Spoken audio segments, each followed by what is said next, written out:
Oke, selamat datang di Dialog Positif Talk. Kali ini saya lagi ngobrol-ngobrol sama researcher, wah, namanya Mira.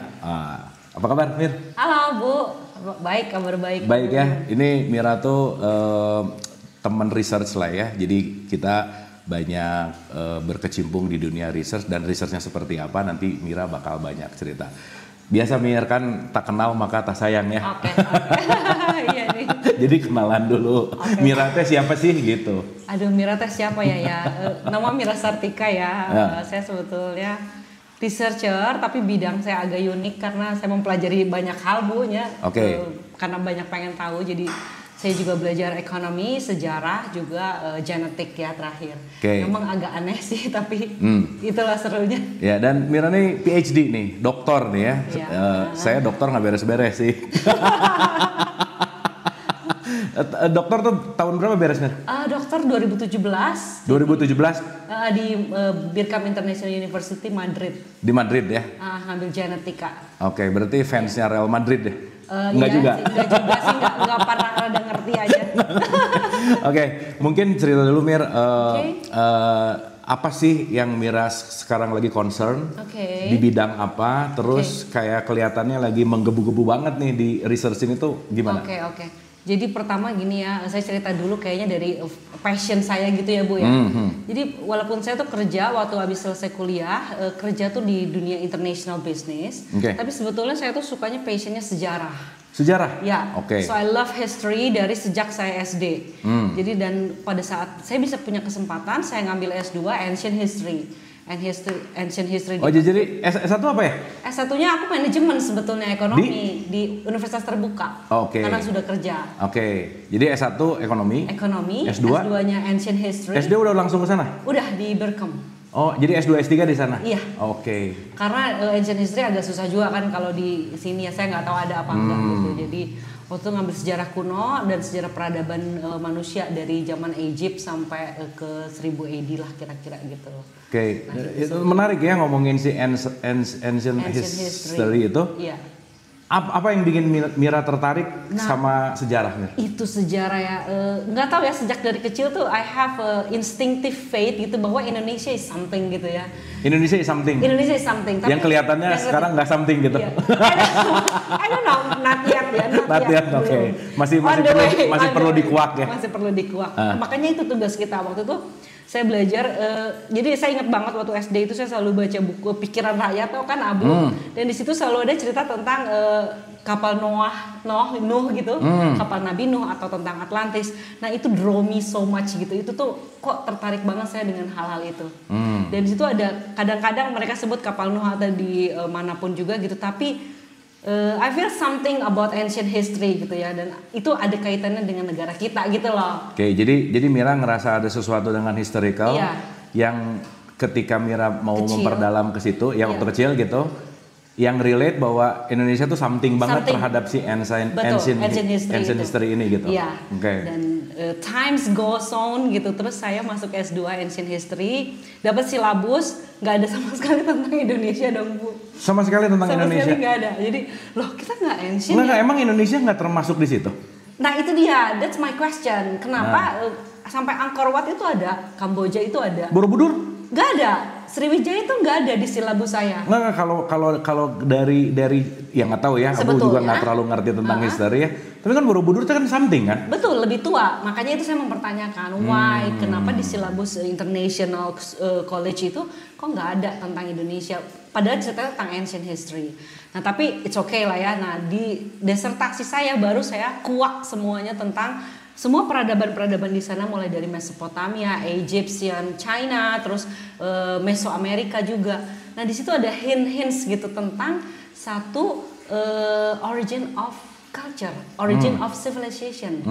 Nah di situ banyak sekali, memang bentuknya dalam bentuk mitos atau segala macam, tapi dibuktikan dengan archaeologist dan juga data history itu juga mengarah ya. Saya nggak bilang pastinya, tapi mengarah ke tempat small and scattered island yaitu Indonesia gitu. Dari semua ini? Dari semua. Maksudnya awal mulanya? Awal mulanya. By the way, disertasi ngomongin apa, Mir?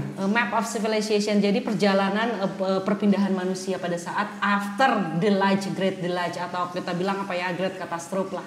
Nah, ceritain Mir, ini udah nggak Jadi ngerti kan nih. manusia, Gimana? kamu kan tahu kisah Nabi Nuh kan? Iya. Nah itu Nabi Nuh itu some of our, maksudnya Ya kan itu- kisah kan cuma tahu dongeng ya. Nah itu kesannya dongeng, it's really happen in history Oke. gitu. Nah ini menarik nih. Gimana? Itu is really happen in history. Jadi kita tuh sebagai peneliti kalau baca ancient history itu selalu dimulai dengan satu great catastrophe yang membuat orang-orang Egypt pindah ke Egypt, orang-orang Mesopotamia. Jadi so they are itu bukan orang sana. Jadi mereka yang gara-gara si bencana besar ini pindah ke tempat-tempat migrasi itu. ke tempat-tempat itu yang kita anggap itu adalah cradle of human civilization. Berarti dari semua Egypt lah apa dan lain-lain asalnya tempatnya satu gitu. Iya. Dan itu disinyalir di sini gitu. Apa gimana? Iya, disinyalir karena saya berbagai macam juga kita harus lihat ya. Maksudnya bukan hanya tentang history dari arkeologis, geologis, terus linguistik juga disinyalir kita karena tempat small and scattered island juga cocok dan kejadian Great Deluge juga cocok dengan pada saat Ice Age gitu. Jadi itu banyak kecocokan yang 11.000 tahun lalu Sundaland itu pecah. Sehingga menjadikan Indonesia seperti sekarang ini. Dulu kan Kalimantan, Jawa sama Sumatera itu jadi satu. Jadi Asian mainland itu sampai situ. Nah, pada saat 11.000 tahun itu persis itu pecah. Jadi ada kaitannya secara geologis gitu loh. Tapi ini nggak pernah diceritain di ancient history itu sendiri. Nggak pernah diceritain, tapi kita sebagai yang mempelajari ancient history pasti pengen tahu dong, Bu, begitu Abu baca silabusnya. Orang Egypt bilang, ancient Egypt bilang, they are not come from Egypt. Oh they gitu? Their survival from somewhere great catastrophe. Somewhere. Orang India juga bilang, saya baca tentang Manu. Orang Maya juga bilang, mereka adalah survivor dari some great catastrophe from some continent in the somewhere. Jadi mau Egypt, India, iya. apalagi China, China juga. Itu semua penyebaran gara-gara si bencana besar ini. Bencana besar. Mereka tersebar. Betul. Tetapi by the way, ini apa? Kalau kita ngomongin pengakuan ya, emang nggak ada sampai saat ini yang neliti the origin. Nah itu dia, Bu. Aku juga baca juga ya di dalam sambil mempelajari ancient history bahwa since ancient time, jadi pada saat zaman era kuno untuk membicarakan tentang origin itu adalah tabu. So they always, misalnya ancient Egypt itu dia menaruh teka-teki di mana dia dalam satu cradle. Jadi dalam satu cradle itu apa sih maksudnya? Teka-teki. Jadi tidak bisa ini. Dan pada saat itu punishment-nya adalah mati jika membicarakan tentang origin gitu loh. Jadi saya baca juga di beberapa buku itu bahwa memang it's not easy untuk membicarakan tentang origin itu gitu karena ya mungkin claiming and everything ya itu very dangerous juga, tapi bukan itu sih intinya. Jadi bukan tentang origin atau enggak, tapi we just want to reconstruct the history. Itu sih intinya sih sebetulnya. Karena kalau dengan mengerti history, buat apa sih kita belajar sejarah? Kan untuk mengetahui hari ini dan untuk mengetahui mendesain masa depan. Untuk mengetahui hari ini dan mendesain masa depan. Gimana kaitannya? Oh, ada kaitannya banget. Gimana? Jika kita tahu misalnya yang kesalahan kita pada saat rise and fall civilization, kita nggak bisa lagi yang mungkin sekarang Abu bilang bahwa kejatuhan peradaban di dunia itu yang saya pelajari, dia berasa kehilangnya soul dari civilization itu, Bu. Jadi kehilangan akhlak, kehilangan moral itu. Nah itu adalah pelajaran yang bisa kita ambil dari masa lalu gitu loh. Makanya kalau Abu sekarang balik lagi untuk awakening awareness itu, ya itulah salah satu untuk membangun civilization yang baru gitu loh. Jadi Nah dalam perjalanan ini Mir, hal apa sih yang paling menarik di disertasinya Mira tentang si Map of Civilization ini? Map of Civilization adalah ya Indonesia is something. Jadi banyak sekali trail dan migration itu berawal dari sini. Ada beberapa itunya dan kita banyak sekali saling berkaitan sebetulnya dengan itu tuh di dalam budayanya. Jadi walaupun ya maksudnya ini juga masih dalam penelitian ya, maksudnya bukan final gitu kan. Bukan final. Sorry. Iya. Tapi hal ini tuh banyak yang punya intuitif yang sama nggak, Mir? Sebetulnya kalau di Indonesia sama banyak, saya yakin banyak yang sama, cuma dalam perspektif yang berbeda-beda. Saya ngambilnya dari sisi history pertama, genetika dan linguistik.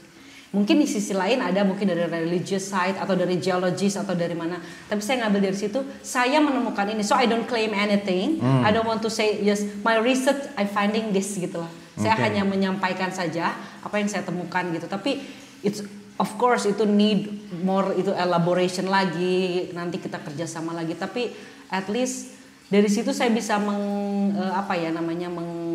dan lagian juga Bu yang sebetulnya saya temukan itu bukan tentang the origin. I find it yang lebih menarik dan lebih fix gitu ya. Itu tentang root of culture. Jadi root of culture dari manusia itu sebetulnya hanya 2, environment. Root of culture-nya.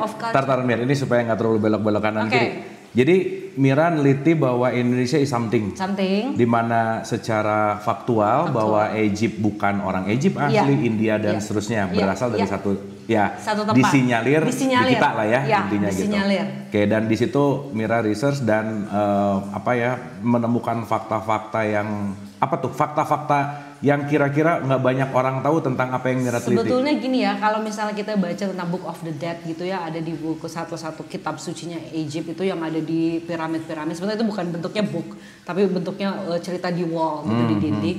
Itu bilang bahwa tempat mereka itu adalah dulunya adalah abundant with the natural resources, fresh water. Jadi karakteristik yang mereka sebutkan tentang homelandnya itu kok mirip ya dengan di Indonesia gitu loh. Itu bukan hanya satu. Jadi mereka sebut itu, terus kayak saya menemukan Manu gitu. Manu tuh adalah salah satu dewa dari India dianggapnya. Manu tuh bilang dia sail tuh northbound. Jadi dia berlayar ke atas dari some south island. Terus kalau Maya, suku Maya itu bilang mereka sail itu eastbound. Jadi dari timur ke barat. Nah, kalau kita analogikan semua itu dari beberapa itu, di mana tempatnya? Di selatannya India, di baratnya Maya, dan di timurnya Egypt. Itu tuh maksudnya ditulis, ada dalam tanda petik ketulis gitu ya? Ketulis, ada di bukunya. Jadi kalau misalnya kita lihat mempelajari India doang atau Egypt doang, ya mungkin nggak akan ketemu tuh itunya. Tapi kalau kita mempelajari secara komprehensif, itu ada kok gitu loh. Jadi saya bilang kenapa juga ya. Dan tulisan-tulisan orang zaman 19-an lah, tahun 19-an sebelum kita merdeka, itu orang-orang Western itu banyak sekali research di sini, termasuk Blavatsky, dan mereka memang banyak menemukan something di sini dan ditulis begitu saja gitu loh. Jadi saya baca tentang buku Lemuria, ditulis orang-orang sana, it's easy aja to say the Asian archipelago itu di Pasifik ada Lemuria gitu. Jadi bukan perdebatan gitu loh. Okay. Ini ada kaitannya sama cerita The Lost of Atlantic itu nggak sih? Nah, itu The Lost of Atlantis itu I don't want to touch that name. Karena itu banyak sekali bias. Jadi saya hanya ingin bicara tentang what I found gitu loh. Jadi tidak berdasarkan itu juga, tidak berdasarkan Lost of Atlantis juga gitu, tapi berdasarkan tulisan-tulisan dari ancient civilization ini gitu. Entahlah itu namanya mungkin Atlantis, saya rasa bukan itu Indonesia, kan bisa aja Bu. Ya itu cuma penamaan lah ya. Tapi kalau kita ke Atlantis, nanti kita bias. Jadi ya karena udah ada stigma tertentu gitu ya, udah ada asumsi persepsi yang bahwa Atlantis tuh begini gitu kita ya. Kita harus subjektif kan, jadi kita jalan, kita menemukan, ya udah namanya apa ya itu aja gitu, itu sih. Tadi menarik Mira comes up sama 2 hal tadi tuh. Dari semua research ini, karena kan yang kita kaitkan adalah dari research apa manfaatnya buat sekarang kan. Betul kan? Dari research apa yang dilakukan sama Mira, terus pengetahuan ini buat kita tuh apa gitu. Apa tuh Mira? Jadi kalau pengetahuan itu yang tadi saya bilang, yang saya penemukan lagi selain Indonesia is something, itu adalah root of culture. Jadi sepanjang sejarah manusia itu saya temukan bahwa root of culture, peradaban-peradaban itu konsisten walaupun peradabannya sudah punah. Jadi rise and fall peradaban, tapi root of culture-nya sama. Nah, root of culture itu apa? Jadi root of culture itu kaitannya kita dengan environment. Jadi ada 2 yang saya highlight gitu ya, bahwa ada sea environment and land environment. Jadi kalau Abu lihat Egyptian itu kan berlayar, tapi Abu lihat misalnya orang Himalayan itu kan gunung. Nah itu tuh ternyata tidak hanya mereka beradaptasi saja, tapi itu betul-betul masuk ke dalam gennya dan kadang-kadang tidak bisa pindah juga satu dari tempat ke tempat lainnya. Jadi 2 tadi, satu apa? Sea environment, sea people culture, laut, dan satu lagi land people. Land people. Cuman ada 2 aja. Nah ada lagi satu uniknya adalah lagi-lagi Indonesia, karena lokasi kita small and scattered island. Ada dua-duanya. Ada sea, ada land. Jadi ini secara apa tadi? Root of culture. Secara root of culture, manusia itu cuma ada sea people dan land people. That's it. Exactly. Udah itu aja. Satu lagi ada unik. Dia ada punya dua-duanya. In between. Administer. Dia ada dua-duanya. Nah, secara alam. pengetahuan apa dan apa manfaatnya ketika kita tahu bahwa ini adalah sea, ini adalah land, apa Mir? Kalau saya sih sebagai behavior, dan terus juga semua political, economic base. Jadi saya menelitinya gini Bu waktu menemukannya. Jadi ada beberapa civilization itu terus selalu sea semuanya, sea environment gitu ya. Mereka base-nya tuh tradingnya sea, terus mereka membangun dinasti, mereka kebiasaan menulis. Nah sisi lain saya baca lagi ada civilization yang konsisten dia tidak menuliskan tulisan, hanya barter trade, terus juga dia tidak membuat dynasty. Jadi living dalam communal society. Sekarang saya tanya ke Abu, China itu kan besar, tapi dia satu negara. Indo-China itu kecil, tapi kenapa dia berbagai negara? That's the question. That's the larinya. Karena kebiasaan dari si itu cultural roots of culture-nya. Roots of yang satu sea banget, yang satu land banget. Jadi kalau land people itu selalu terbagi dari beberapa negara karena dia lebih Indonesia kan nah itu uniknya Indonesia. Indonesia ada dua-duanya, sea and land sea people culture and land people culture ada di sini. Oke. Jadi admixture-nya ada di sini gitu. Tapi kalau kita lihat secara garis besar dan dia fix itu terjadinya sampai ke terciptanya negara-negara saat ini gitu loh. China tetap besar, sedangkan Indo-China tetap terdiri dari berbagai macam. Padahal roots-nya sama gitu. Oke, nah kita perlu tahu nggak kita ini sea kah, land kah, atau admixture? Iya, kita perlu tahu itu. Sebetulnya perlu tahu karena kita jadi tahu misalnya kalau misalnya kita mau mengembangkan behavior, karena itu kaitannya dengan genetika. Kalau di luar negeri saya riset beberapa itu. Jadi kayak di Fiji gitu Bu, karena dia Fiji Island atau di Hawaii, dia kan base-nya land people. Okay. Terus tiba-tiba dia masuk US kan, masuk US, pola makannya berubah. Dietary-nya berubah, dia mungkin jadi junk food atau segala macam dan berubah jadi dari base land people base menjadi ini. Nah, itu berubah jadi pathogenic diabetes type 2. Oke. Jadi itu perubahan dari akar budaya, bukan hanya perubahan behavior. Mir, genetik kaitannya ke behavior. Oke ya? Ya. Si behavior ini yang akan menentukan si kehidupan kan? Betul. Jadi kalau misalnya behavior saya nggak sesuai dengan genetiknya, itu pasti clash. Betul. Jadi penyakit bisa datang dari situ. Betul, makanya sinkronisasinya juga di situ. Itu contoh supaya saya tahu saya ini si people atau land people gimana? Ada sih misalnya itunya juga aku bikin questionnaire-nya juga, terus biasanya kebiasaan orang tua dari mana, asalnya dari mana. Cuma ada tiga sih sebetulnya. Environment-nya, dedicated environment, terus ordained social structure di lingkungan Abu itu apa?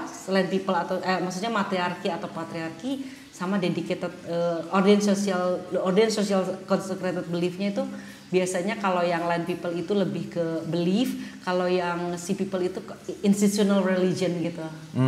Gitu. Bisa dibedain tadi yang terakhir kalau sea people sama land people dalam konteks belief-nya gimana? Belief-nya tuh kalau ini agak-agak sensitif ya, tapi aku pikir sih kalau lebih ke natural belief, natural world gitu itu land people base gitu. Kayak shamanistic, South America tuh ya kayaknya lebih cocok itu land people. Nah kalau sea people itu lebih ke institutional like agama gitu. Terus itu pokoknya ada hierarkinya seperti kebiasaannya dia bikin dinasti gitu lah. Oh oke. Dan itu base-nya juga ada patriarki matriarki. Biasanya kalau patriarki itu lebih ke apa ya, kalau Abu lihat ada pyramid itu kan truncated, itu lebih ke yoni, lebih ke lingga. Nah kalau matriarki itu lebih ke yoni. Lingga yoni itu di situ gitu ya. Iya. Ya makanya kan lingga yoni selalu jadi simbol ya, sacred simbol kan. Ternyata itu sampai ke peradaban manusia pun juga ada itunya gitu. Itu yang saya juga kagetnya di situ waktu penemuan itu tuh. Jadi dari lingga yoni ketemu sea people and land people environment, itulah baru terbentuknya manusia itu memang ada dua itunya gitulah, root of culture-nya. Oke. Jadi ada sea people, land people. Nah sekarang apa aplikasinya Mir? Aplikasinya, nah kalau misalnya ini saya tulis buku kedua yaitu Culture in Sustainable Development, Harmony Through Differences. Itu dijual umum? Dijual umum. Terus kalau mau beli di mana? Ada di Amazon. Oh, di Amazon? Iya, di Amazon. Di Tokped gitu nggak ada? Belum ada sih. Nanti ya. Oh ini mainannya internasional sih ya? Enggak juga. Nanti saya minta Abu untuk jualin di Stuckpad kayaknya tuh. Terus buku itu apa? Ngapain? Nah, jadi cerita apa maksudnya? Jadi dari saya menulis disertasi itu tentang The Map of Civilization. Of course saya bilang ini buat apa kalau saya nulis sejarah doang gitu kan? How can I apply this penemuan ini di dalam kehidupan saat ini? Nah, ternyata ada tahun 2013 kalau nggak salah culture as key in sustainable development. Jadi kita dari sejarah tadi yang ribuan tahun, we back to today gitu ya, our sekarang. Nah itu saya tulis culture and sustainable development. Nah ini dia nih, jadi culture itu yang tadi saya bilang root of culture. And culture become sustainable development berarti apa? Kita harus mengetahui lagi root kita supaya sustainable dalam melakukan pembangunan. Jadi maksudnya menempatkan mana yang sea, mana yang land gitu kan. Sesuai. Ya mungkin kalau ditarik pakai bahasa yang sekarang back to the passion kali ya. Exactly. Oke. Kalau orang-orang kan sekarang healing kemana, ke pantai atau ke laut. It's just like ke laut atau ke gunung. It's just like take it for granted gitu, gunung sama laut, tapi it's really in our genetic, in our roots gitu, gunung dan pantai itu. Dan makanya ada orang yang senang ke pantai tapi belum tentu senang ke gunung ya. Exactly. Oh gitu. As simple as that sebetulnya di dalam saya makanya suka lihat tuh ya healing ke gunung, tapi itu sebenarnya luar biasa panjangnya dari sejarah manusia antara gunung dan pantai. Kalau misalnya pas ya Abu sendiri nyadar gitu ya bahwa saya lebih senang ke gunung daripada ke pantai. I know. Iya kan? Yeah. Nah, apa manfaatnya tuh kalau misalnya saya senang ke gunung ataupun itu disebut land people? Iya. Apa impact ke genetiknya? Sinkronisasi. Jadi kayak kembali ke meditasi. Itu makanya meditasi, Abu ngajak orang meditasi. Jangan semuanya orang juga diajak ke tempat yang sama. You have to ask them dulu. Oke. Nggak semua orang harus ke gunung ya? Nggak semua orang harus ke gunung. Menarik. Jadi itu juga bahaya. Kalau misalnya itu malah dia, aku nggak terima gitu loh. Aku kan pernah bikin itu Bu CG Cultural Genetic Box. Itu benar-benar bikin box yang membuat kita membuat environment, tapi kita replika dari satu environment di dalam box. Terus environment, satu sea environment. Orang suruh masuk rasa nyaman di mana gitu?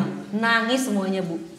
Itu kita juga kaget, itu social experiments yang kita lakukan sama teman-teman Sanustra nih ya, saya itu betul-betul benar-benar land environment dan sea environment speak to themselves. Jadi setiap orang keluar masalahnya sendiri, keluar awarenessnya sendiri, nggak sama.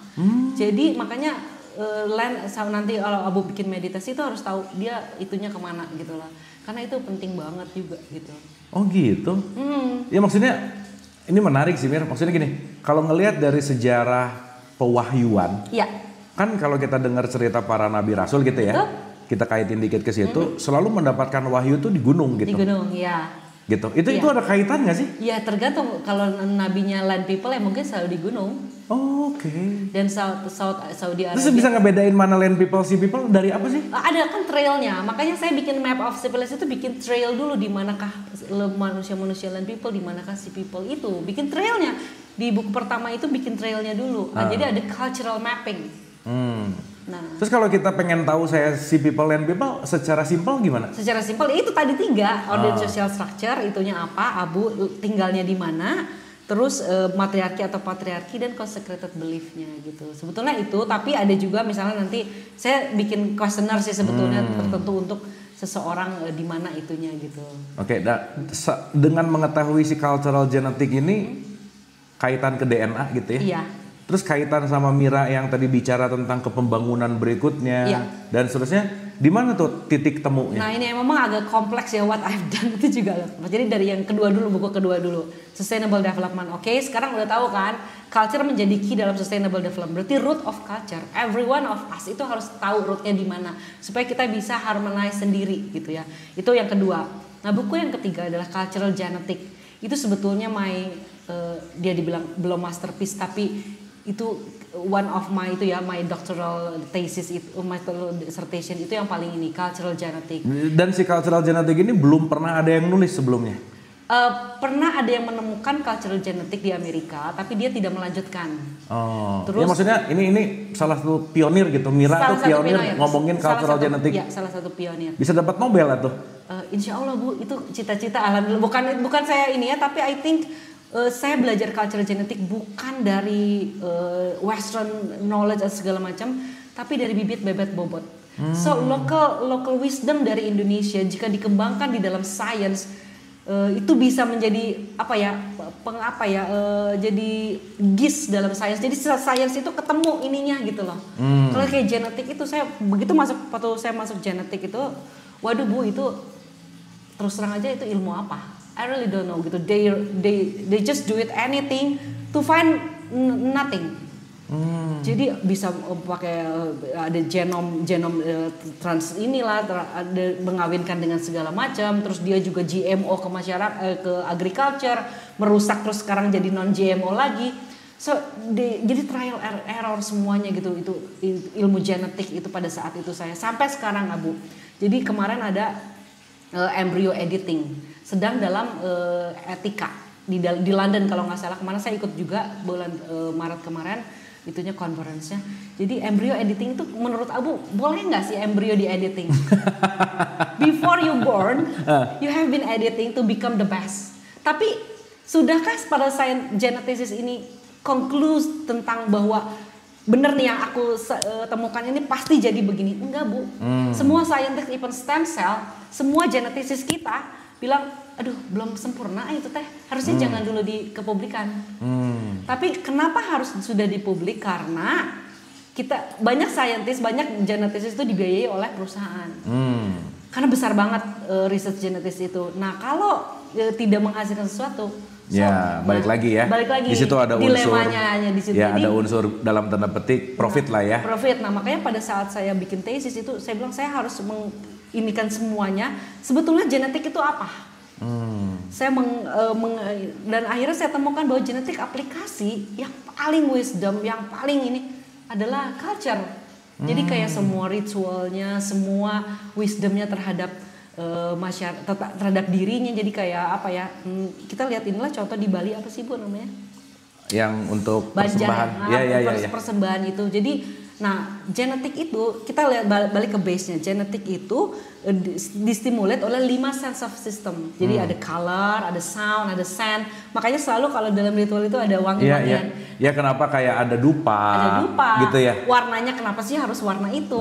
Terus gerakannya juga kalau menari harus sama gitu, atau bentuknya pun harus sama. Nah, itu yang menginduce genetik, sebetulnya sesimpel itu. Jadi nggak usah pakai maksudnya lab, alat segala macam untuk, kan kalau sekarang mah cut and delete ya, diambil di delete terus di cut masukin lagi gitu. Itu belum ketahuan efeknya. Itu by the way Mir, balik lagi tadi menarik ya kalimat tentang local wisdom. Yang kaitan sama sains. Iya. Apa sih yang dimaksud local wisdom, kayak gimana yang memperkuat sains ataupun sebaliknya di kita gitu misalnya? Kita ya. Contohnya apa? Kalau misalnya di kita sih aku belum terlalu banyak tahu, tapi di saya sendiri gitu ya. Pertama local wisdom yang bibit bebet bobot. Bahwa bibit bebet bobot itu tidak sembarangan ditaruh gitu. Jadi culture genetik juga menaruh siapa root kamu tuh apa. Jadi kalimat nanti kalau mau punya keturunan dilihat dulu bibit bebet bobot tuh, itu tuh relevan ya? Betul, itu tuh relevan banget. Gimana relevan? Relevannya gini, misalnya bibit itu kan 20%. 20% itu biasanya. Apa persen sorry? Kalau di hitungan aku 20% karena itu DNA. Oh 20%? 20% DNA itu bibit. Oke. 20%. Nah itu root of culture kaitannya. Kamu sea people atau land people.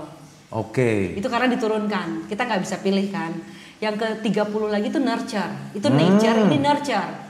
Lingkungan salah satunya. Lingkungan salah satunya. Jadi 50% ya. Jadi itu bebetnya nurture, gimana kita di nurture itu makanya penting. Trauma segala macam itu di nurture. Yang 50% lagi itu bobot, itu our motivation and behavior. Ya berarti balik lagi ya, ini menarik Mir.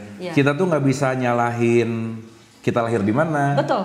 Dididik gimana. Betul. Karena ternyata 50%-nya itu bobot. Iya. Dan ada lagi satu lagi Bu. Selain bobot, kita juga diberikan kesempatan oleh alam, oleh rite of passage kalau Abu tahu. 5 kali kan manusia itu ada rite of passage kelahiran, ada masa puberti, ada perkawinan, ada ancestorship dan juga kematian. Setiap rite of passage ini kalau kita ritualnya dengan benar atau tata caranya betul, itu bisa membalikan segala sesuatu yang salah di rite sebelumnya. Dan itu kalau menurut aku pas aku nemuin ini keagungan semesta gitu ya. Tapi ini menarik. Boleh sedikit ceritain nggak tentang rite of passage ini tuh apa sih? Iya, jadi rite of passage itu kalau misalnya aku neliti, jadi pada saat kita akan lahir kan ada rite-nya, ada yang diazanin lah, ada yang apa segala macam. Nah itu tuh dimasukkan hal-hal yang baik istilahnya kan, untuk tahu siapa dirinya, termasuk roots-nya biasanya dikenalkan kepada itunya. Pas puberti juga, kenapa puberti untuk misalnya laki-laki atau di Papua itu harus terjun dari akar? Itu tuh bukan semata-mata karena mereka kejam gitu loh. Itu ternyata memang untuk menaikkan khususnya. Ya kayak ada yang loncatin. Iya, di Nias itu kan loncatin. Iya. Kan? Itu salah satu. Itu salah satu rite of passage. Itu satu lagi di South America itu anak cowok itu digigit semut. Itu kekebalan tubuh sebetulnya. Pada saat persis kita akan melakukan itu, DNA kita tuh ada resetting. Nah pas di resetting itu DNA methylation nanti cari sendiri ya, saya nggak bisa nulangi. Resetting, nah itu masuk right ini supaya menstimulasnya dengan betul. Makanya ada waktu-waktunya, nggak bisa setiap saat kita rite of passage kan. Jadi saat-saat itu juga persis. Pada saat kita role juga kan karena perkawinan itu kita akan berganti role. Itu diperlukan ada satu inisiasi. Sama juga ancestorship begitu kita ya umur 40-an kalau di Tanah Toraja itu dia mengganti kain kafan orang tuanya yang sudah meninggal. Itu salah satu ancestorship. Jadi setiap itu tuh ternyata kaitannya dengan badan kita gitu loh. Dan gila ya. Itu Bu, saya juga I don't know itu tapi it's amazing. Dan our ancestor gitu udah tahu itu semuanya. Iya kan mereka nggak ada research ya. Gak ada tapi research. Mereka lakukan dengan ya udah aja. Akhirnya saya tahu bahwa culture itu holistic. Jadi tidak akan dipisah-pisahkan ini adalah genetika, ini sejarah, ini sosial, ini budaya. No, we live as a whole and we should do as a whole juga. Nggak ada subdisiplin. Subdisiplin ini yang membuat kita terpecah-pecah sehingga seolah-olah kita menemukan yang baru gitu. Padahal enggak gitu. Enggak. Wah ini gila sih Mir. Maksudnya gini. Ya kalau kita ngomongin tentang universe wisdom, ya kan? Universe wisdom itu kan nggak berbentuk tulisan gitu kan? Betul. Dia berbentuknya ya konteksnya jadi tulisan itu kan panjang lah ceritanya. Artinya kalau mau dikaitkan, kenapa sih leluhur-leluhur kita menerima pesan semesta ini sampai akhirnya jadi culture, jadi ritual? Ini kan ada meaningnya. Betul. Nah, nyampe ke kita sekarang, kita jadi olahraga doang gitu Mir. Iya betul. Bener nggak? Betul. Yang nggak tahu ini ternyata kaitannya kenapa harus beginilah kaitannya. Dan yang menarik pelajaran sekarang adalah itu kaitannya ke tubuh kita gitu. Kita semuanya ke genetik kita juga. Exactly. Ke genetik kita. Nah sekarang kalau terlanjur nggak ngerti gini-gini Mir. How come? Oh nggak apa-apa juga, maksudnya dalam arti sekarang hanya kita punya kesadaran. Jadi yang saya tahu akhirnya di ujung sekali dari culture genetik cuma satu sih Bu, niat, ucap, gerak. That's apa yang melakukan itu akan bicara sendiri kepada our genome. Niat yang sama, ucap yang sama, gerak yang sama. Itu kaitan sama genom tuh gimana Mir? Di RNA ya. Jadi kalau kita niat itu wah ini pusing lagi. Saya nggak akan begitu. Pokoknya niat, ucap, gerak. Nah itu ada DNA, ada RNA. Ada DNA. Nah itu dulu Mir, ceritain dulu dikit. Nah kalau DNA itu yang saya bilang 20% tadi Bu, yang dia diturunkan dari orang tua kita. 20% DNA diturunkan. Siapapun itu. Jadi itu kita nggak bisa itu DNA. Nah kalau RNA sebetulnya kalau Abu lihat ya, kalau makanya genetik tuh orang tuh suka ramai tentang DNA gitu. Sebenarnya DNA itu kalau secara gennya itu ya, junk DNA di dalam tubuh kita Bu lebih dari 90%. Junk DNA. Berarti itu RNA. Yang junk itu RNA. Junk itu RNA. Maksudnya junk di sini tuh yang nggak kepake. Saintis bilangnya tuh junk gitu karena mereka belum bisa mengejawantahkan apa sih itu gitu. Jadi yang cuma diteliti yang rame-rame itu it's less than 10% dari our DNA. Jadi RNA tuh lebih besar. RNA tuh sebetulnya bukan lebih besar, dinamis. Dia sangat berinteraksi dengan lingkungan. Iya. Berinteraksi dengan lingkungan. Even DNA pun bagaimana dia mentranskrip dan mereplikasi itu ada bantuan RNA juga. Ya maksudnya Abu juga pernah baca si Bruce Lipton pernah ngomong bahwa ya kalau genetiknya seperti itu kita punya kesempatan untuk remaking. Betul. Iya kan? Iya. Jadi nggak bisa nyalahin ya udah genetiknya gini nggak bisa kan? Tidak bisa. Nggak bisa. Makanya itu kan nggak bisa. Jadi sebetulnya memang selalu ada gitu. Nah itu yang itu. Jadi DNA RNA tadi itu. Nah kalau yang kaitannya kepada itu ucap gerak tadi. Jadi culture genetik walaupun nggak tahu apapun juga ternyata pelajaran moral dan itu terhadap diri kita gitu. Ucap, niat, ucap, gerak itu harus sama, itu mensinkronize diri kita sendiri. Dan yang kata Abu itu loh. Niat, ucap, gerak. Ini edan pisan sih. Nah, maksudnya semua gini. juga kan itu. Ya maksudnya Abu dapat pelajaran ini nggak lewat sini ya. Exactly. Nggak lewat ngomongin genetik lah apa. Ini mah udahlah ya. Nggak, tapi Abu dapat pelajaran antara niat, ucap, gerak justru dalam konteks in terms of spirituality effect gitu. Exactly. Esensinya ada di situ. As spiritual as itu genetik itu sebetulnya. Oke. Aku pas nemuin genetik itu seperti yang apa ya? Itu emang spiritual journey juga pada saat aku mempelajari genetik. Jadi kalau ngomongin niat ucap gerak sebenarnya sangat scientific banget dong. Sangat scientific banget. Ya maksudnya bisa dibuktikan Betul. dengan bahwa ucapan seseorang niat dan gerak ketika menyatu. Ya kan pernah ada satu statement apa ya? Kalau kamu mau menggerakkan gunung, ketiga ini sinkron, gunung akan gerak dalam tanda petik gitu ya, dalam tanda petik. Artinya kita bisa jadi apa aja kalau ketiga ini dalam satu area, dalam satu ya istilahnya spektrum yang sama dan ke arah yang sama. Ke arah gitu. yang sama, betul. Berarti kan problem kita cuma niat ucap gerak yang nggak sinkron. Gitu Iya, kan? betul. Makanya kata Abu kan apa kalau kita nggak tahu semua ini genetik, ya udah itu aja. Niat ucap gerak kita sama. Nah sekarang mungkin ditambah, oh ucapnya apa, geraknya apa. Sekarang geraknya udah tahu nih, oh aku misalnya base-nya apa gitu. Jadi dari semua penelitian ini, esensi cuma ada 3. Emang. Niat, ucap, itu genetik, social, and environment. Genetik, sosial. Jadi genetik itu kita sendiri, individual, within, sosial juga ke manusia kan. Mana ada orang suka bohong kan. Satu lagi universe, environment. Makanya kan kayak kamu berlaku saja, nanti universe yang akan menjawab. Itu tuh RNA Bu mainnya. Karena di alam ini banyak RNA. Niat itu RNA. RNA itu apa sih bentuknya? Ribonucleic acid itu sebetulnya molekul. Molekul yang ada di dalam sel, di mitokondria, di semua sel kita ada gitu ya. Tapi itu yang berinteraksi dan mempunyai apa ya, vibration terhadap alam ini. Karena di alam juga ada RNA semua. Iya, maksudnya gini Mir. Betapa kita nggak terlalu kenal diri gitu ya. Bener nggak sih Mir? Betul. Maka kenapa sih selalu diawali dalam know thyself, kenalilah. Konteksnya bahwa ini salah satu pembawaan kita untuk mengenal diri tentang ya. Mungkin ini dibuka dari sisi sains gitu misalkan. Pun ketika tadi bicara si ancestor kita yang mungkin nggak melalui penelitian, mungkin tidak melalui dalam tanda petik buku pengetahuan apa, tapi dia nge-build sesuatu construction, entah itu ritual, tapi ternyata relate. Betul. How come Mir? Nah itulah makanya saat ini kita balik ke culture dengan culture and sustainable development itu. Berarti manusia, UNESCO, PBB semuanya menyadari bahwa culture itu yang bukan diciptakan atau ditemukan oleh nenek moyang kita, itu yang terbaik, itu yang meng-create. Karena holistik aja sih Bu. Iya, gini. Kan sekarang kalau kita sedikit ngomongin clash antara sains sama spiritual misalnya. Antara sains sama religion misalnya. Itu kan bahwa yang satu terlalu intelektual. Sementara yang satu mungkin berbicara intelijen. Betul. Ya kan? Di mana satu sisi bahwa semuanya harus based on logic. Padahal Einstein tuh bilang bahwa ada intuitive mind. Ya kan? Bahwa intuitive mind ini sebagai master gitu. Bahwa ya balik lagi ya, si pikiran ini juga harusnya jadi slave gitu. Nah, berarti intuitif inilah yang ketika dia terkoneksi sama semesta, dia bisa membuat satu sistem yang universal banget gitu nggak sih? Iya, exactly. Gitu. Jadi kan aku suka tahu kalau misalnya ini agama tanpa ilmu, ilmu tanpa agama itu betul sekali. Nggak bisa satu-satu. Ya saya banyak ya lihat profesor atau apa yang benar-benar cuma satu jalan, itu nggak nemu holistiknya Bu.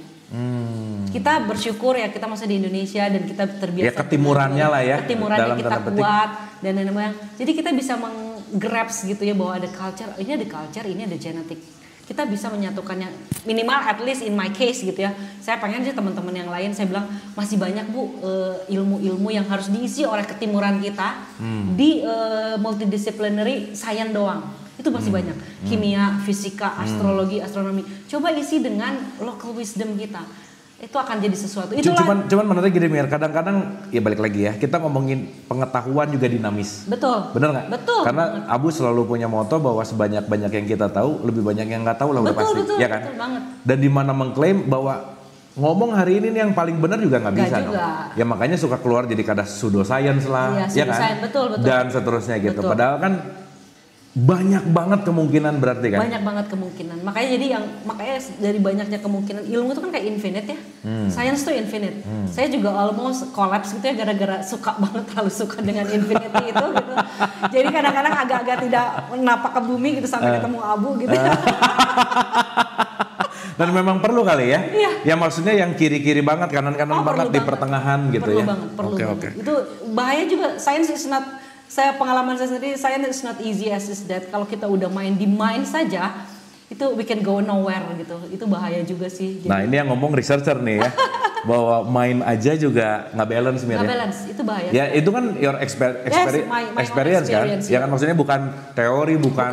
Yang Mira sehari-hari melakukan research dan seterusnya yang hanya mengandalkan main. Collapse gitu. Iya, collapse. My body paralyzed waktu itu. Jadi benar-benar nggak terima. Jadi itu kita bukan manusia kalau kayak gitu. Oke, by the way Mir, tadi itu laku, ucap, gerak. Berarti dari ketiga ini kan sebetulnya esensi kita hidup gitu ya. Iya betul. Dan sebenarnya Mira tuh lagi nge-research yang ya kita bicara tentang the origin of us gitu ya. Iya. Kan ada 3 pertanyaan perennial Mir. Iya, kalau di dalam konteks kesadaran gitu ya. Dari mana kita, mau apa kita, mau kemana kita. Iya. Gimana Mir?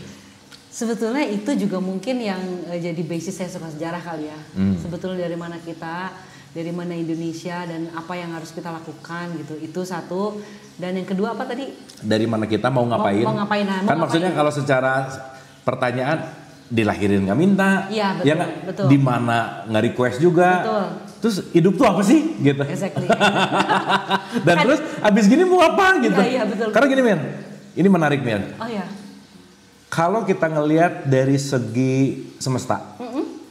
Kalau semua cacing di bumi ini hilang detik ini, kita mungkin punya waktu sekitar beberapa bulan untuk survive. Iya betul. Semua insek atau lebah atau hilang, ya kita punya beberapa bulan lah untuk survive. Karena tanpa mereka gimana mau hidup? Bisa. Tapi yang menarik Mir, per detik ini semua manusia hilang, bumi baik-baik aja. Iya. Aku baru lihat kemarin itunya videonya. Bumi baik-baik aja, semuanya nggak ada. Ya udah. Nah, jadi kita tuh datang ke sini ngapain sih Mir? Jangan-jangan kan kalau ada pepatah Jawa adalah yang udah indah dibikin indah. Iya.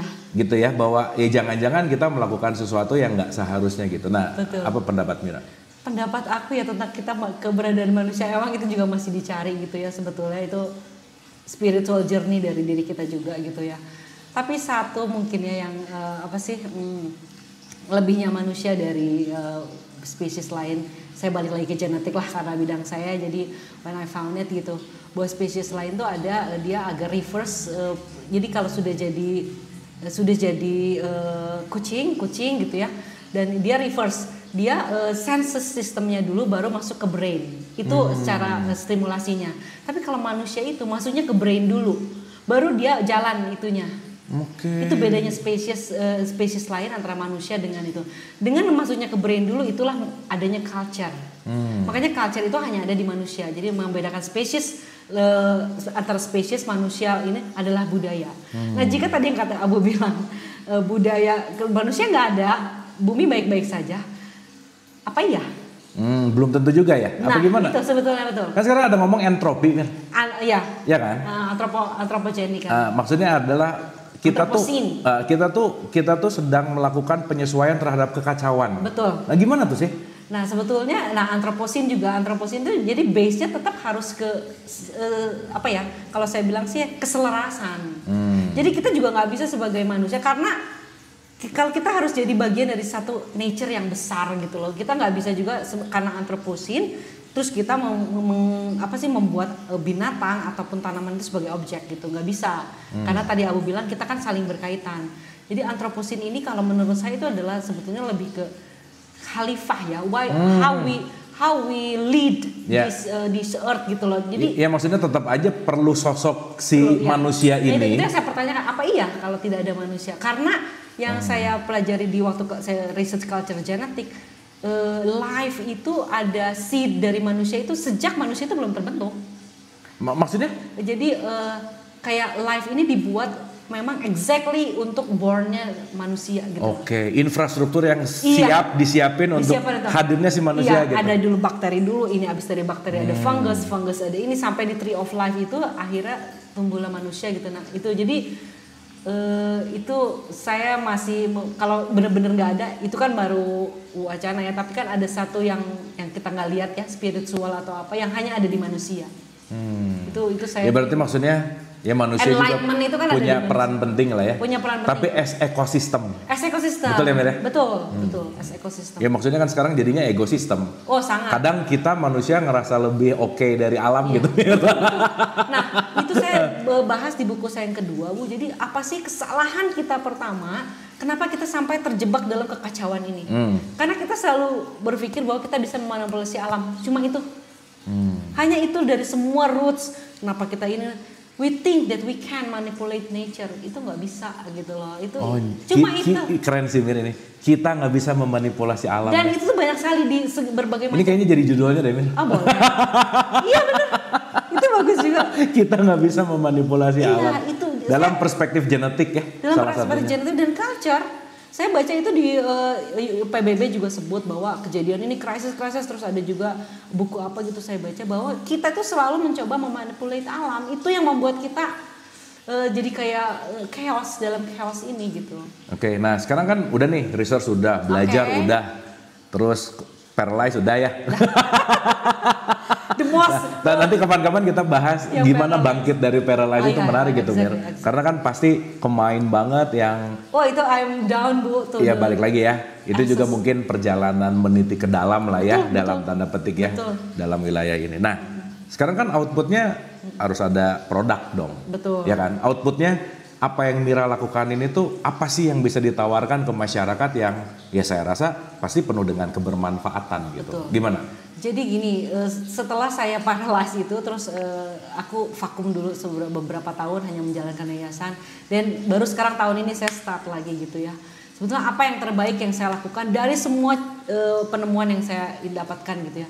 Satu lagi kan tadi kita balik lagi ke behavior ya. Tapi penasaran sih. Before paralysis sama after yang menyebabkan apa, yang membuat bangkit lagi apa? Simple aja. Yang menyebabkan unlimited tadi, infinite mind. Jadi overthinking banget kali ya. Overthinking banget.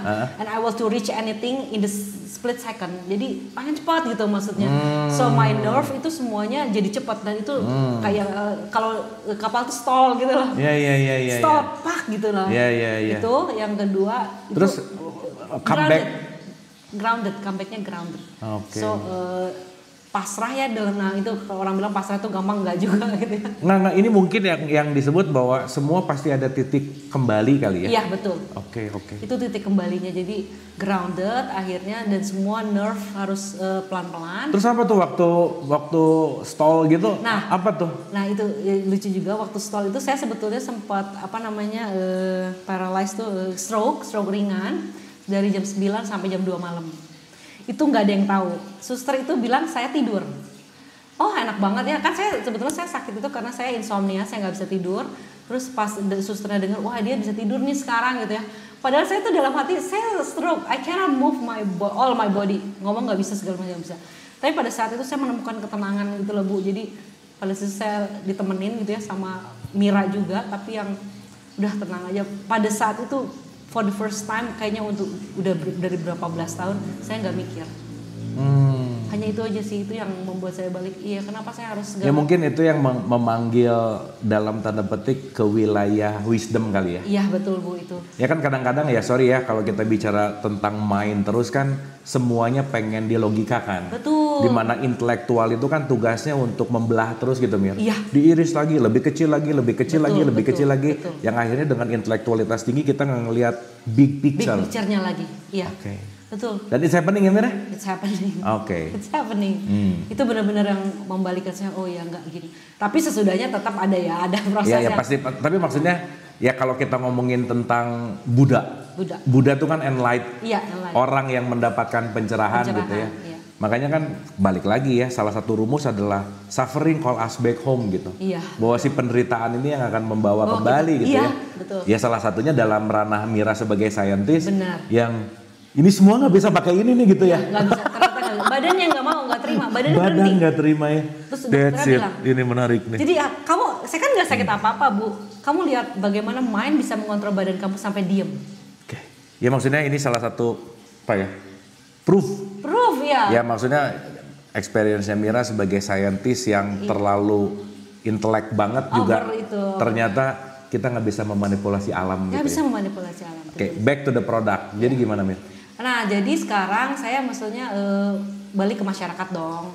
Melihat situasi juga apa yang terjadi, dan saya sedih banget juga banyak gulanisasi gitu ya di masyarakat anak-anak, sedangkan gula itu kan juga nggak bagus buat sejak zaman dari cultural genetik. Jadi kalau misalnya kita lihat dari metabolic itu semuanya itu sudah mengandung gula kan makanan kita, jadi nggak perlu lagi ada sugar, tambahan sugar.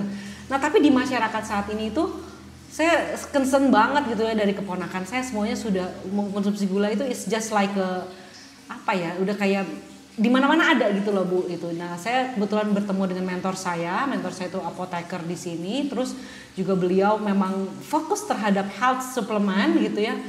Saya pikir ini bisa kita gabung dengan my vision tentang manusia yang sehat, dan tadi niat ucap gerak jika tidak ditopang dengan badan yang sehat itu juga nggak bisa gitu loh.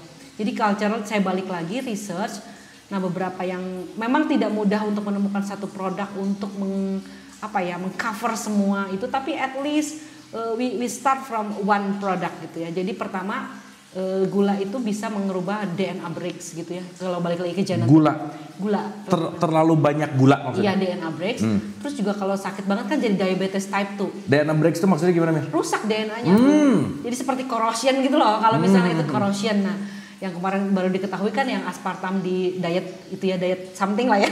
Diet itu. Yeah. Nah itu DNA breaks. Nah karena sekarang symptomsnya lagi seperti itu gitu ya.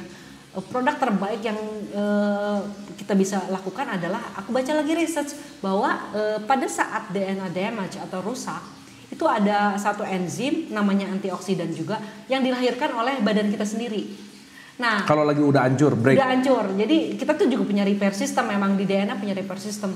Itu namanya antioksidan enzim. Nah, untuk membooster itu, karena DNA breaks itu makanannya dari luar kan, kita berarti juga memperbaikinya ada yang dari luar. Makanya kita perbesar untuk fokus dulu untuk ke antioksidan. Oke. Jadi produk outcome-nya adalah sebuah antioksidan. Antioksidan drink dulu gitu. Jadi itu yang kita harap dapat membantu mereduce ya semua yang sudah terlampau di market gitu loh. Itu dari sisi it's a small thing gitu ya. Ini mungkin antioksidan juga semua orang juga sudah tahu gitu ya bagaimana ininya, tapi tidak pernah di-amplified. Oke. Dan ini mungkin campaign juga untuk mengingatkan kita semua jangan terlalu banyak mengkonsumsi gula gitu ya. Iya, khususnya ya dengan kita kalau beli apa-apa lihat juga ingredients-nya gitu ya. Jangan dikit-dikit minum apa dan lain-lain manis. Betul. Ternyata itu bisa merusak DNA breaks. DNA breaks. Iya, jadi itu yang sebenarnya simpel banget. Dari hal itu kita perbaiki dengan antioksidan. Udah itu aja gitu. Jadi dan memang semua orang sudah tahu tapi nggak di-amplified. Oke, untuk supaya yang nonton juga bisa lebih detail tahu produk ini kemana tuh? Jadi kalau aku sih sebetulnya karena kita against-nya juga semua yang manis-manis itu ready to drink. So we juga fight in the ready to drinks juga. Oke, jadi bentuknya kemasannya? Kemasannya minuman siap diminum. Jadi orang karena sekarang semuanya serba cepat, nggak mungkin juga seduh-seduh segala macam. It's not efficient. Jadi kita buat RTD yang ready to drink juga. Informasinya apakah ada website, Instagram atau apa? Mungkin ada ada nanti saya kasih websitenya dan Instagramnya. Nanti ada beberapa video promotionnya juga untuk ini. Karena ini kita basisnya research, jadi pelan-pelan sekali kita untuk mengeluarkan produknya juga gitu. Oke, tapi udah ada di masyarakat? Udah dari masyarakat, beberapa sih, nggak banyak. IG-nya gitu nggak ada? Belum? Belum, kita bukan base itu sih, karena base-nya researcher, jadi kita internal dulu, makanya tadi saya kasih ke Abu untuk kalangan sendiri dulu. Jadi ini masih rahasia? Jadi tidak semudah itu kalau kita bukan ini, jadi kalau riset produk tuh emang nggak harus langsung dikasih ke masyarakat gitu. Jadi. Thank you Mir, thank you. Ini banyak banget insight. Terakhir apa? Terakhir Mir, 2 pertanyaan terakhir yang biasa saya tanyain ke narasumber. Oke, yang pertama dulu, apa makna hidup? Life dalam beberapa simple, Mira memaknai what is life gitu. Apa itu hidup? Life is pusingnya ditanya gitu ya? Necessary aja. Saya cuma bilang life is necessary. Life is necessary, oke. Necessary-nya apa itu only God knows. Our life, your life, and everybody's life is necessary. Oke. Oke, terus Aku jadi sedih. Pasti very deep in my heart itu life is necessary. ya oke. Itu kan pasti ya, necessary itu banyak meaning gitu ya. So wisdom things yang bisa Mira ceritain dari semua perjalanan ini untuk kita bisa pesan dibawa pulang lah ya. The message yang kita bisa renungkan, yang bisa kita kontemplasikan, ya saya rasa akan bermanfaat untuk kita semua. Silakan. There is no worse and good. It's all necessary. Oke. Gak ada baik dan buruk, semuanya necessary. Oke. Necessary gimana ya ngebahasain necessary ya? Semuanya Perlu, dibutuhkan. penting, dibutuhkan gitu ya? Semuanya dibutuhkan, semuanya disediakan. Oke. Jadi memang kadang-kadang kita this is worse, this is good. Kadang-kadang abis good terus kita worse, and we just caught up in those siklus gitu. Padahal kalau kita bilang itu necessary, ya udah kita pada worse, okay, this is worse. Karena kehidupan itu kan sebetulnya absolut ya. Yes. Nggak pernah kalau absolut tuh ya. Ya. Ini menarik gitu ya, kalimat necessary ini keluar dari scientist yang entah Mira belajar Vedanta atau enggak gitu ya, tapi Vedanta tuh bilang non duality gitu. Dari non duality gitu. Exactly. Dan di situ dikatakan tentang the direct path gitu. Exactly. Jadi puncak dari semua kesadaran adalah udah nggak ada dualitas. Gitu. Exactly. Gue jadi sedih karena itu untuk menemukan itu, Bu. Iya. Karena dengan dualitas tuh masih banyak layer-layer yang mungkin menutupi apa adanya yang disebut sebagai realitas. Gitu. Iya, betul sih. Mir, thank you. Iya, Bu. Nih obrolan kita mudah-mudahan setidaknya memberikan sebuah nutrisi pemikiran gitu ya, paradigma, dan yang penting tadi message yang penting juga tentang gula. Ini penting juga, jangan terlalu banyak makan gula. Ternyata gula bisa DNA breaks ya. Iya. Dan itu juga penting untuk kita sadari bahwa yaudah ini sebagai temple kita, sebagai kendaraan sacred, kita, sacred banget. Jadi mudah-mudahan kita bisa lebih menghargai si sacred ini dan enjoy the life. So thank you Mira. Thank you Bu. Sampai ketemu di episode-episode yang akan datang.